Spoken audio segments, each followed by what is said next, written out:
It is my pleasure to welcome His Excellency Mr. Emmanuel Macron, the President of France. Monsieur Emmanuel Macron, président de la France. Your Excellency, you have the floor. Excellence, Merci vous avez la beaucoup, parole. Monsieur le Président. Merci, Mesdames et Messieurs, chefs d'État, de gouvernement, Mesdames, Messieurs les ministres, Mesdames, Messieurs les ambassadeurs.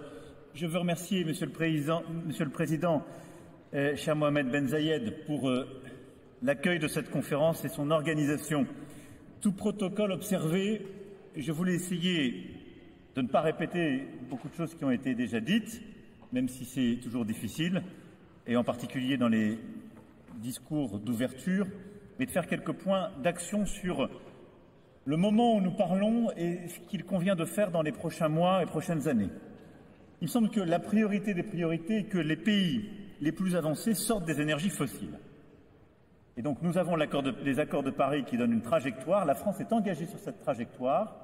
Nous la respectons sur les dernières années, mais nous savons que pour la respecter, en particulier jusqu'en 2030, et c'est vrai pour beaucoup d'autres pays, pour ce qui nous concerne, il faudra multiplier par 2,5 notre niveau d'effort, sachant que ces 5 dernières années, on l'a déjà multiplié par 2. Mais rien ne doit nous divertir de cette ambition. Et je veux ici vous dire, ce ne sont pas des bonnes paroles, mais la France a un plan. Nous l'avons présenté, nous allons le décliner, il est financé pour justement sortir des énergies fossiles et réduire ses émissions. L'Europe est tout entière engagée dans cette stratégie. En 2035, 100% des véhicules produits commercialisés en France comme dans le reste de l'Europe fonctionneront sans pétrole. On construit une stratégie dans le logement, on réduit massivement les émissions dans le secteur aérien et maritime. Et je veux saluer en particulier le formidable accord qui a été trouvé par l'industrie maritime de nos pays il y a quelques instants et qui va permettre de réduire les émissions très fortement d'ici 2030 et d'arriver à la neutralité carbone 2050 dans ce secteur. Et nous avons une stratégie complète de renouvelables, de nucléaire, d'hydrogène qui permet d'arriver à cet objectif. Dès 2030, les énergies fossiles seront largement minoritaires dans le mix énergétique français pour la première fois depuis la révolution industrielle. Et nous devrons définitivement tourner la page d'ici à 2040-45 du pétrole et 2050 du gaz. Les pays les plus émetteurs doivent désormais entrer dans cette logique de planification écologique et de transparence. Et à cet égard, le G7 a une responsabilité majeure, tout comme la Chine, qui est désormais le deuxième pays émetteur historique et qui a donc changé en quelque sorte de statut. Les acteurs privés de nos pays doivent aussi s'engager et je salue le lancement du One Planet Data Hub qui permet déjà de comparer la trajectoire de décarbonation de 400 des plus grandes entreprises mondiales. Deuxièmement, les pays émergents doivent sortir du charbon. Et c'est le deuxième combat après celui que les pays les plus riches doivent mener. En effet, s'il y avait une priorité absolue, c'est que les émergents sortent du charbon.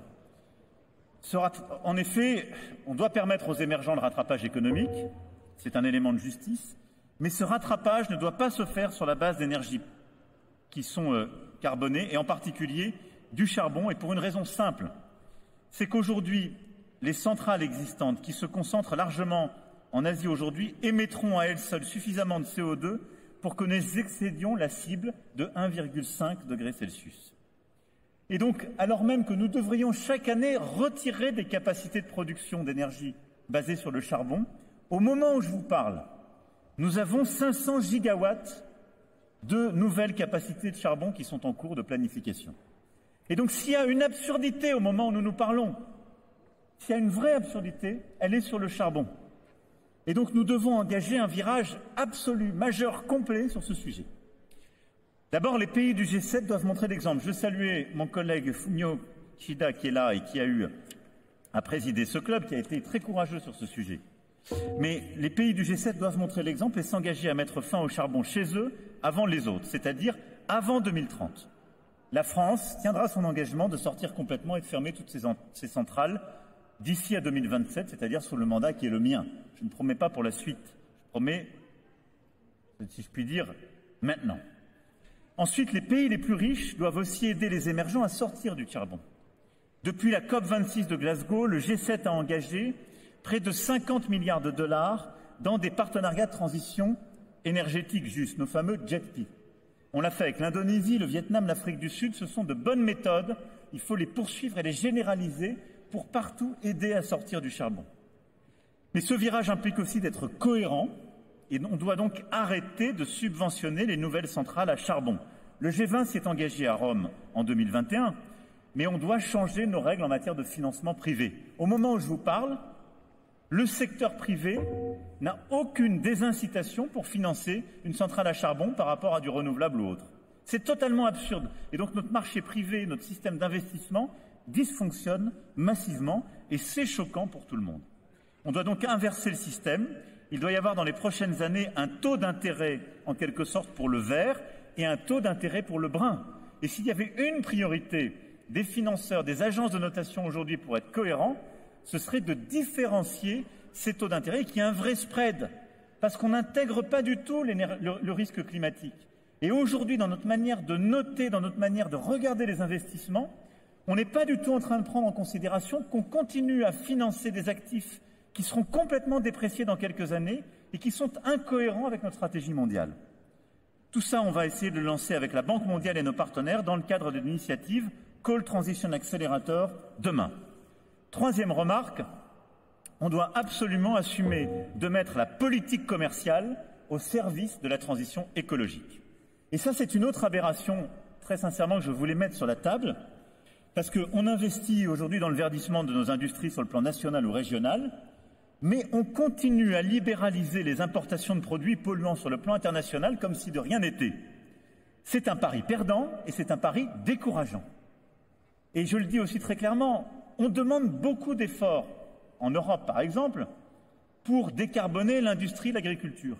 Si on continue à avoir les mêmes accords commerciaux que dans les années 80-90, parfois des accords commerciaux qui ont été négociés dans cette période, qui vont permettre de faire rentrer des pays dont les composants de carbone, les pratiques productives ne font aucun effort, ben, nos producteurs ne nous suivront plus. Et ils auront raison, parce qu'on est absurde. Donc on doit avoir un système qui permet d'engager tout le monde dans une stratégie. Je crois vraiment qu'on doit intégrer dans les règles de l'OMC nos règles climatiques. Il faut la faire rentrer dans le système. Et donc il faut complètement changer à cet égard et intégrer la clause climatique à l'Organisation mondiale du commerce pour aligner notre régime commercial aux accords de Paris. Et il y a quelques points très techniques mais essentiels à faire à cet égard. On doit pouvoir subventionner l'industrie verte. Ça peut être légitime, mais si ça correspond à un strict bénéfice climatique, et il faut que ce soit regardé par l'OMC, il faut tarifer le carbone comme le fait l'Union européenne. Ce n'est pas une discrimination commerciale, mais il faut le faire de manière cohérente avec l'objectif neutralité carbone 2050. Ça ne doit pas être un instrument pour bloquer le commerce, mais il faut donc que quelqu'un le vérifie.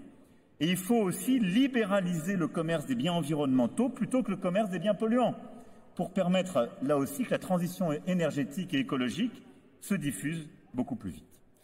Quatrièmement, personne ne doit avoir à choisir entre la lutte contre la pauvreté et la lutte pour le climat. Cette petite révolution, c'est celle qu'on a lancée il y a quelques mois à Paris, c'est ce pacte de Paris pour les peuples et la planète. On ne doit pas choisir entre le climat et la lutte contre la pauvreté, chacun doit choisir son chemin, il faut plus d'argent public et il faut plus mobiliser l'argent privé. On fera le point à 6 mois de ce pacte, et il sera publié à l'occasion de cette COP. Macky Sall va devenir donc l'envoyé spécial officiel de ce pacte avec un secrétariat assuré par l'OCDE. Mais d'ores et déjà, on a pu mobiliser beaucoup plus d'argent commun en mobilisant plus la Banque mondiale et le FMI, je les en remercie. J'invite tous ceux qui ne l'ont pas fait à redistribuer leurs droits de tirage spéciaux du FMI. D'ores et déjà, on a pu mobiliser 110 milliards de dollars qui permettent de lancer dans 11 pays aujourd'hui des programmes spéciaux. Et ces programmes permettent de prévenir les incidents climatiques et de lutter contre la pauvreté. Il faut généraliser cela et c'est cet engagement de meilleure mobilisation que nous avons aussi lancé avec le Premier ministre Modi. Tout ça, plus largement, doit nous conduire à une transformation de l'architecture financière internationale qui a été pensée à une époque où beaucoup de pays qui sont présents dans cette salle n'existaient pas. Et il faut donc leur redonner une voix pour que ce soit juste, pleinement inclusif, et cette transformation profonde de notre gouvernance est une priorité. Ensuite, je voulais insister sur un point, nous ne devons pas perdre de vue la nécessité de monter en puissance sur l'adaptation. L'adaptation des modèles agricoles, notamment en Afrique, est un sujet clé. La Grande Muraille Verte progresse et je m'en félicite. Et nous ne perdons pas de vue cet engagement dans lequel nous avons mobilisé il y a un peu plus de 2 ans plus de 13 milliards de dollars avec le roi Charles à l'époque et la communauté internationale. Nous avons également annoncé que nous investirions 150 millions d'euros dans le prochain cycle du Fonds international de développement agricole. Et je veux ici inviter tous les pays présents à participer en décembre à la reconstitution du FIDA, qui va jouer un rôle clé dans la réconciliation justement de l'objectif agricole et de l'objectif climatique. Et c'est un combat indispensable, parce qu'on ne peut pas demander aux pays africains de choisir entre le climat et la production agricole. Il faut faire les deux en même temps, avec des modèles soutenables. Et la guerre en Ukraine nous a fait toucher du doigt que le modèle n'était pas soutenable. Parce qu'on a plein de pays qui, pour que leur modèle produise, avaient besoin d'engrais azotés, d'engrais phosphatés. Donc on doit les aider à produire chez eux davantage, à avoir un modèle productif, mais beaucoup plus décarboné. Et tout ça est un élément clé. C'est dans cet agenda que nous allons aussi lancer demain avec le Kazakhstan un One Planet sur la question de l'eau qui s'organisera en septembre prochain. Je me félicite des avancées qui ont été obtenues lors de cette COP, Président, sur les pertes et préjudices. La France financera jusqu'à 100 millions d'euros en fonction des éléments de gouvernance ce sujet. Mais je voulais insister sur quelques points à cet égard, parce que le débat avait beaucoup monté à Sharm el-Sheikh sur les pertes et préjudices. Il a été beaucoup porté par mon ami Mia Motley, qui a fait un travail formidable. Mais il faut qu'on fasse attention sur ce sujet à plusieurs points. D'abord, ne confondons pas la situation des pays à revenus intermédiaires et des pays pauvres. On a besoin de ce fonds, mais il devra d'abord aller vers les pays les plus pauvres. On a surtout besoin d'une réforme en profondeur de notre système assurantiel et réassurantiel face aux risques climatiques. Et ça pour les pays à revenus intermédiaires qui en ont besoin. Ce fonds doit nous permettre de faire cette réforme, d'avoir un buffer, une garantie. Mais on devra avoir des mécanismes qu'il faut distinguer selon les catégories de pays. Il faut tout de suite se le dire. Il faudra une gouvernance simple et claire, lisible. Mais il faudra aussi qu'on ait une approche pays par pays. Par exemple, nous allons mettre en place un premier partenariat pays sur l'adaptation et les pertes et préjudices avec le Bangladesh. La France y investira 1 milliard d'euros. Donc vous voyez, beaucoup plus que ce qu'on met déjà sur le fonds, parce que c'est une approche spécifique pays. On investira 1 milliard d'euros. Le Fonds monétaire international y ajoutera près d'1,5 milliard de dollars grâce aux droits de tirage spéciaux. Et c'est un élément clé de ce laboratoire qu'on veut faire sur les pertes et préjudices, mais il faudra une approche, là aussi, pays par pays. Au-delà de cela, il nous faut pour cela une vraie taxation internationale. Et avec la Barbade, le Kenya et plusieurs autres, nous lançons officiellement lors de cette COP une task force internationale qui devra justement rendre ses conclusions au G20 de Rio pour mettre en place une taxation internationale lors de la COP 30. C'est une nécessité si on veut un vrai résultat. Parce qu'on a besoin de lever plus d'argent pour financer notre lutte contre les inégalités et pour le climat. Enfin, le climat et la biodiversité sont indétachables. Et donc, pour cela, il nous faut insister sur le fait que nous devons continuer le combat pour la nature. Les forêts et les océans font partie de nos COP parce que ce sont des puits de carbone irrécupérables et un levier de solution extraordinaire pour la transition.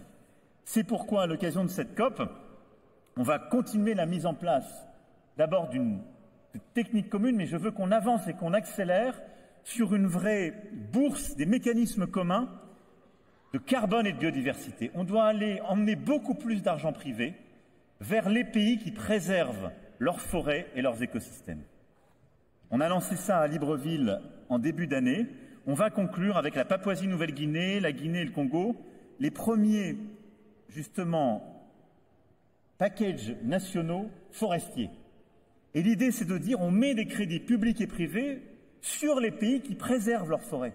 Parce qu'aujourd'hui, on n'avait pas cette technique. Et donc, on met beaucoup d'argent pour faire de la reforestation, mais tout pousse des pays pauvres ou émergents à détruire leurs forêts aujourd'hui pour financer des activités économiques beaucoup plus rentables.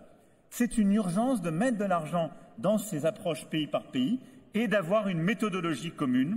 Et nous investirons 500 millions d'euros dans les 4 prochaines années dans la protection des forêts suivant cette méthode. Et puis évidemment, c'est l'océan qui est aussi une priorité. Nous aurons l'honneur d'accueillir la conférence des Nations Unies sur l'océan en 2025. Notre ambition est d'élaborer un véritable compact pour l'océan avec du droit prescriptif, des changements internationaux très profonds pour préserver dans nos zones économiques exclusives, mais aussi au grand large, la biodiversité, pour mieux réguler justement la pêche et lutter contre la pêche illicite et réduire les pollutions en mer. Voilà les quelques éléments clés que je voulais ici apporter au débat, qui sont à la fois des solutions, des engagements de la France et des préoccupations sur lesquelles on doit accélérer l'agenda commun. Merci beaucoup, Monsieur le Président, pour votre attention, Mesdames et Messieurs.